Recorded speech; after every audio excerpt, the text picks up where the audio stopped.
Welcome back. Today, we're going to tackle something that is absolutely critical in business, but honestly is often totally misunderstood. We are talking about the IT operating model. And the best way to think about it is as a kind of blueprint, or really a bridge.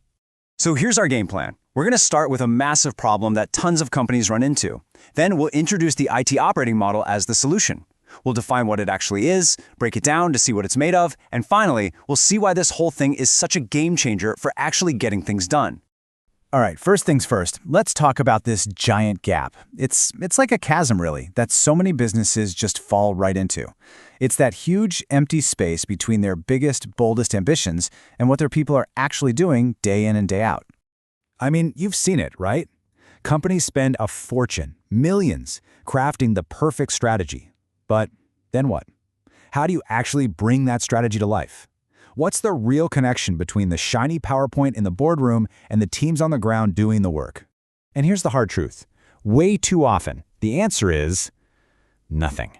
There's just a void, a black hole, where all those brilliant ideas and all that money just disappears. And this number, wow, this really puts it all into perspective. A whopping 75% of major transformation projects fail. 75%! And you know, a huge reason for this is that companies will buy all the new tech, but they don't actually change how they work. They just end up digitizing old broken processes, which, let's be honest, just makes the problems even more obvious. Okay, so how do we fix this? How do we build a bridge across that chasm? Well, you need a blueprint. You need a clear, intentional design that actually connects your goals to your actions. And that is exactly where the IT operating model, or ITOM for short, comes into play. This is its entire reason for being. The ITOM is specifically designed to be that critical link. Its whole job is to translate high-level strategic plans into real, on-the-ground operational capability. And this image here is just perfect, because it shows that the ITOM doesn't exist in a vacuum. It's not some isolated thing IT does over in a corner. It has to fit perfectly inside the bigger picture, the enterprise operating model, connecting with business units, finance, HR, everybody, so the whole company works together. Okay, so we have the general idea of what the ITOM is supposed to do, but let's get a little more precise. To really nail this down, let's look at a few key definitions from some of the leading voices on this topic. CIO Wiki really doubles down on that bridge metaphor we've been using. They say the ITOM is what provides guidance, context, and enables the right behaviors to make a strategy real. I love that part. It's not just a document, it's a guide for how people should act. Now, Andrew Campbell offers a different but totally compatible idea. He calls it the engine of an organization, right? It's the powerful, working heart that's actually doing the work, creating and delivering real value to your customers and stakeholders. And Gartner frames it all in terms of purpose. For them, the ITOM explicitly defines how IT will help the entire company win. It's all about contribution and shared goals, not just managing tech in a silo. This table really helps make it all crystal clear. Think of it like you're planning a road trip. Your strategy is the destination. That's where you want to go. The business model is how you'll make money to pay for gas and food along the way. And the operating model? Well, that's the car, the engine, the map, the driver. It's the how of the actual operations that get you there.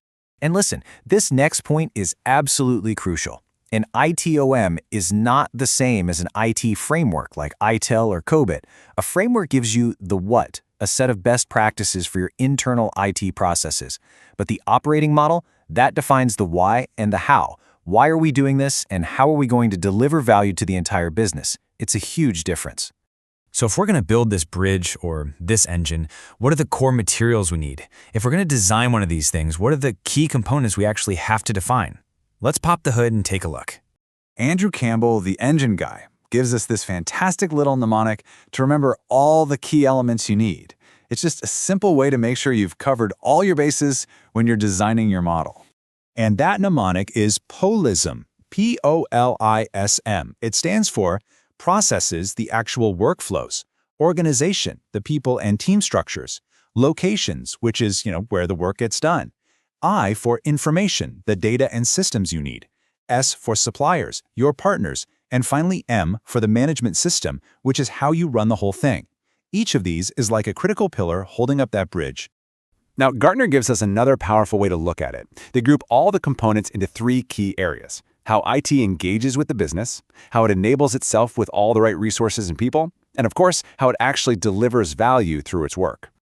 All right, let's get to the payoff. What happens when this bridge is actually built and we can finally cross from strategy to reality? What does a really good ITOM actually do for a business?